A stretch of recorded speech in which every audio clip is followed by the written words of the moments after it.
What's up, guys? Welcome back for episode number 25 of this 32 in 32 series where I preview every team's 2025 offseason, going from the bottom all the way to the top. Last episode I did was on a team that had a very disappointing early exit, and that's probably going to make some changes this summer, the LA Kings. And today's on a team in a similar situation as LA that can't get past, well, this time the conference final, that is the Toronto Maple Leafs. So obviously the Leafs, as you all know, in the late 2010s, early 2020s, were probably the most hyped up team I've ever seen. They obviously had, for good reason, Mitch Marner, William Nylander, Austin Matthews, also Morgan Riley, all some high picks from the draft. And they also added in summer 2019, summer 2018 actually, John Tavares. They signed 7 years at $11 million. And you were seeing magazines saying, plan the parade. It's not a matter of time. It's not a matter of if, it's a matter of when the Leafs are going to win the Stanley Cup. And obviously 7 years later, and you look at and you recap everything that's happened, well, they haven't really come close. A lot of early exits, disappointing early exits, a lot of choking. Obviously, I think comes to mind 2021 against the Montreal Canadiens, where we came back from 3-1 to beat the Leafs and then went to the Stanley Cup final. And, everyone was wanting some change. Never really happened. They did change a bit their coaching. They fired Sheldon Keefe last summer, and they brought in Craig Berube's done a pretty good job this year. They got rid of Kyle Dubas. They brought in Brad Treliving as well. But they were always hoping for a big shakeup in the court. Never happened until this summer after losing in 7 games in the second round against Florida, where they got destroyed in Game 5 and in Game 6, showing no character, and a lot of their star players kind of disappeared. So it now leaves to question what's next in Toronto. So the Leafs, for the first time in the Core 4 era, finished first place in the Atlantic Division and 4th overall in the National Hockey League. Their general manager, Brad Treliving and Craig Berube, are there for now, obviously.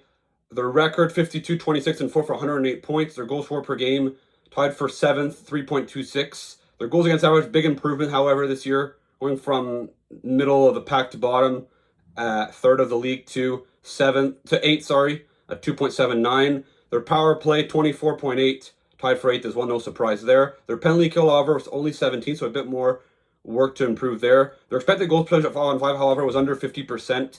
They went more in like a dump and chase style, so actually puck possession, it's not a huge difference. It's pretty much close to the 50%. When you look at their top 5 scorers, Mitch Marner, who's a free agent, 102 points, finished first place on the team in scoring. Number 2, William Nylander, got 45 goals, 84 points, finished second in the league in goals behind Leon Draisaitl. Austin Matthews, in only 67 games, 33 goals, 78 points.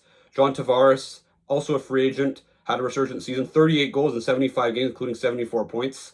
And Matthew Knies broke out this year, scoring 29 goals, 58 points in 78 games. They also got some pretty good goaltending. Joseph Woll, Anthony Stolar splitting the crease.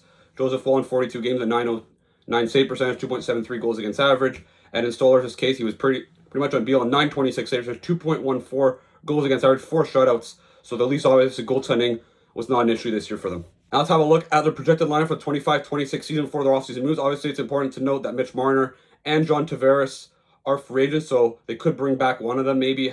So when you look at here, their lineup, Matthew Knies, Austin Matthews, William Nylander, Pontus Holmberg, Max Domi, Kalle Jarnkrok, Bobby McMahon, Scott Laughton, Nick Robertson, Quillen, Kampf, Reeves. Obviously, their bottom 9 is not going to look like that. I'd be pretty surprised. Otherwise, they're probably not making the playoffs next year. Their defense core, Jake McCabe, and Chris Tanev, Morgan Riley, Brandon Carlo, Simon Benoit, Oliver Ekman-Larsson, and Ned Stollers and Walser. I suspect their defense core and their goaltending look pretty similar. It's really the forward group that's going to change.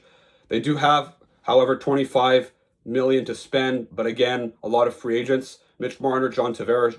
Mitch Marner is pretty much going to be gone. He's probably going to sign somewhere at $14 million. John Tavares making $11 million this year. He'll probably be getting half of that, probably around 5.5-ish. Max Pacioretty, Steven Lawrence, who are decent depth players for them. Yanni Hakanpää, who didn't really play much this year, is probably a guy that they're going to let go of. Their RFAs, Matthew Knies, at 22 years old, had a very good season. I expect him to get probably a bridge deal, probably 4 or 5 years at around $6 million probably. If I was him, that's probably what I would do, because I think knowing Toronto, who likes to give big contracts to their top players, Matthew Knies' agent sure knows that, and is probably going to want to take a bridge deal in order to get more money long term. Nick Robertson, Pontus Holmberg. So I think the Leafs, obviously, some change is finally becoming. Unfortunately, over the last few years, the Leafs have traded a lot of future assets with no results to show for. Easton Cowan, Brent Danford, Dennis Hildeby, Niemela, and Akhmanov are their top prospects. I think Cowan could potentially be a regular on their team next season. Danford, probably a few years away. Hillaby played a couple games for them this year. They don't have any first-round pick for the next 3 drafts. Their first-round pick this year would have been 25th overall. It's going to Chicago. That was traded in the Jake McCabe trade a couple years back. They only have 5 draft picks this year, so obviously the Leafs, they're in win-now mode, but the window is starting to look like it's going to start closing over the next few years. Luckily for them, however, with Tavares and Marner's contract expiring, it leaves that they have some holes there that they can still fill and finally make some big changes. Obviously, their needs for this summer are pretty simple. Obviously, they need to replace Marner, but I think a number 1 offensive defenseman is probably even number 1 priority, considering Morgan Rielly offensive output has diminished over the last few years and isn't that great defensively anymore. Yes, they have a few good defensive defensemen, but they really struggled getting out of their zone against Florida when they had a heavy forecheck. I think looking for an offensive defenseman is a priority. I could see a guy maybe like Erik Karlsson who really excels still on zone exits and can still contribute offensively. I think could be something that they could look at, potentially trading Morgan Rielly in that deal to Pittsburgh. I could see that happening. Obviously, an identity change and some grit. They got pushed around against Florida, especially towards the end of the series with no pushback. I think they need to change the identity of their team and be more of a hardworking team. I think their coach is trying to do that. They have a better defense than they had the last few years, but their forwards are still lacking. Obviously, there's been rumors with Sam Bennett. It doesn't look like he's going to. It looks like he's going to re-sign with Florida. So I think that possibility is not going to happen. So they're going to have to look at another direction. Obviously, some more center depth is going to be important because John Tavares is getting older. Their third line center, Scott Laughton, they have a pretty good package for first and Gurbankin.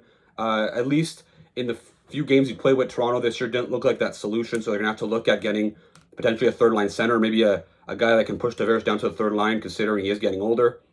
And obviously some more forward depth. When you look at their long-term needs, that franchise defense, which they never really had in the Matthews era anyway. Morgan Rielly was already a pretty good offensive defenseman. They didn't need, but they didn't have that like true 25-minute plus guy. Morgan Rielly was pretty much just an offensive defenseman, so they need to get that eventually.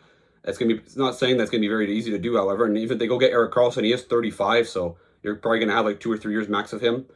Obviously, a top 6 center. Tavares is also getting older, so they're gonna have to replace him. If you keep Austin Matthews around, you can have a Matthews and another centerman, or Austin Matthews, whose contract is expiring in 3 years. If the Leafs don't have much success, he's probably gonna leave. They're probably gonna start a full rebuild.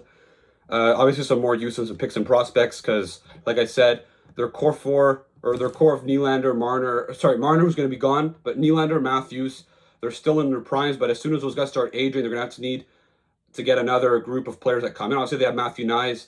Easton Cowan could become a good player as well, but they need some more up front and on defense because, like Chris Tanev, Brandon Carlo. Well, Carlo's not 30 yet, but he's approaching 30. Ekman Larson, McCabe, Rielly, they're all in their 30s, so they're going to have to get also a guy that can, some younger defensemen long term, but it doesn't look like the Leafs are going to win a championship over the next few years unless some big change happens this summer. All right, so that puts an end to this video. Let me know in the comments, do you agree with this analysis on the Toronto Maple Leafs coming from a Montreal Canadiens fan? What should the Leafs do this summer? Where do you think Mitch Marner is going to sign this summer if he doesn't re-sign with Toronto, which is looking very, very likely? Who should they target then to replace him? Don't forget to like and subscribe. Don't forget to check out some of my previous videos on this 32 and 32 series and the ones coming up in the coming days. And also check out some of my off-season content that's going to be coming out. And I'll see you again for another video. Ciao.